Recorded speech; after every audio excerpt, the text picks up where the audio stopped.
We're here today to talk about how to cure your slice and to learn to stop slicing and fading the golf ball and hit a stronger ball flight, hit more fairways, but ultimately hit the ball further and more consistently. So let's take a look. If you're a player that struggles with the ball going to the right, if you're a righty, or left, if you're a lefty, you might have seen a few things about how not to slice it. So I'm gonna give you a couple new ideas, a couple things that you can pair together that gives you the complete package so you can go to the range and know how to cure that slice and have a actionable plan to change it.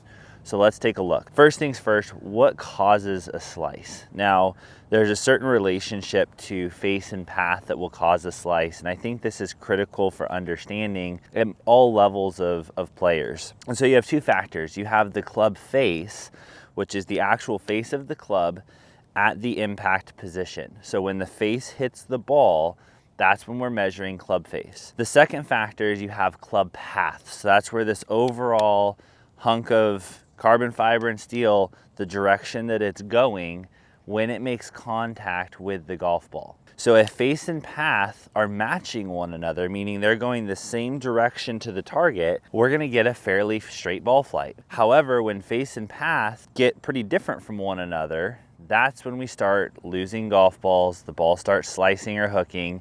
And in this instance today, we're gonna talk about the slice. So number one, let's look at understanding the relationship. Those of you that have played ping pong, those of you that have played pickleball, tennis, you understand the spin relationship with the golf ball. So what I want you to do is you're just gonna hold this driver here like this, and we're gonna feel, if I came with this driver, if we imagine it's a ping pong paddle, if we come through, we're gonna go from out and across. Now, if I do that, my face is remaining pointed down my target line at impact. So I'm right here, my face is pointed at target line, but my path is moving across the golf ball this direction. That is gonna result in spin going this direction, which is gonna ultimately create a ball that curves to the right. Now, the more that my face and my path differentiate from one another, the bigger the slice is going to be. Okay, so those of you that hit the ball pretty hard or have a lot of swing speed like I do, if you do this in an extreme fashion, you're gonna get a huge slice. Now, if those of you that maybe don't hit the ball quite as far, the slice may not be as extreme, but you are sacrificing a lot of distance. So let's just, so you can get a visual look here at what the slice would look like. If I get set up, ready to hit it, I've got my target line here on my feet, I've got my target line where my club is, right? So where my face is pointed, where I want to hit this golf ball. Again, if I think of that pickleball, tennis, or ping pong example, this club's going to come out here and across the ball. Okay, so if I do that, we're going to see this ball slice. So we'll show you one here. Okay, that ball sliced off to the right pretty good there because my face and path got very different from one another. So let's talk about some solutions on how to fix that. Number one, we need to get club face in order. Everything revolves around club face in the golf swing. So before you start looking at things like, I gotta swing it more to the inside, I gotta rotate my body more, all these different factors, they're great, they're good swing thoughts. However, if your club face is not in the right position, you don't stand a chance. So we need to get club face correct. And what I mean by that is we need club face more square. So number one, when we get set up, we're gonna do a little awareness drill. I want you to get set up here and ready to hit a shot. You're gonna grip it. You don't have to have a ball here. This is just simply a feel drill, and it's more for awareness. You're just gonna get set up, ready to hit it. We're gonna close our eyes. We're gonna take it back to this position. Now we're gonna open our eyes. What I'm looking for is that my hands are about hip high. That's how I know I'm in the right position. But the checkpoint, you have two of them. Number one, that the shaft is pretty much in line with my toes. But number two, and most importantly, this club face is pointed directly this direction or slightly angled down. What we cannot have is the face open like this. Okay, if this happens, that is an absolute slicing pattern. So what we need to do here is correct that position first. Now, let's just double check grip because that's a big factor here when it comes to slicing it. So number one, when we're taking our grip in your top hand, we're gonna have it through the fingers, wrap it around on top, and get this thumb on top where I can see a knuckle. What I should feel, it's very easy to hinge this club up like this and get that sensation.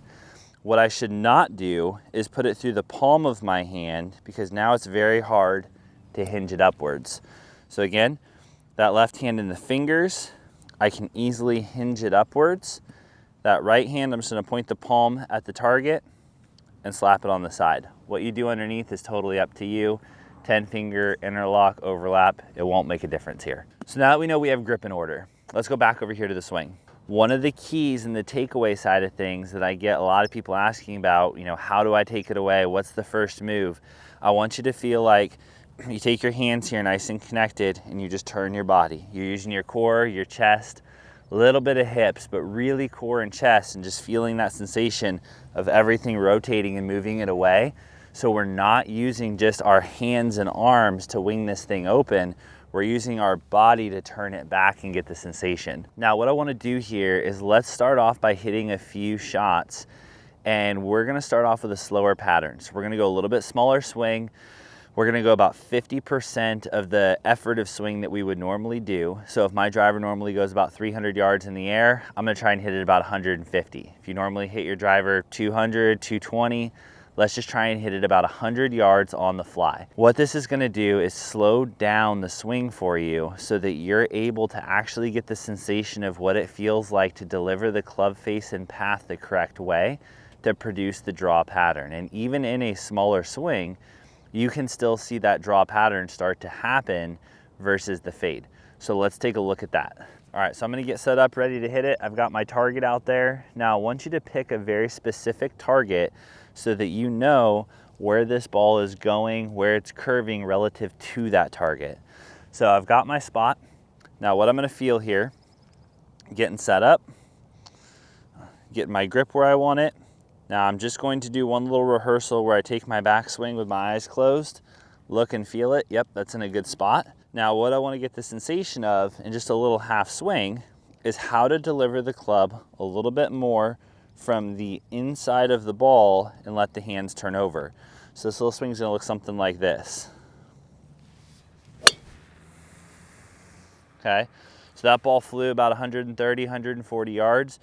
Just basically a pitch with the driver, but what I saw there was that the ball was curving from right to left. So what that tells me is I was able to get my path, the overall direction the club was traveling, out to the right, while my face was rotating slightly to the left. Okay, let's try that again. I'm gonna check my spot. Yep, I like that right there. A little half swing.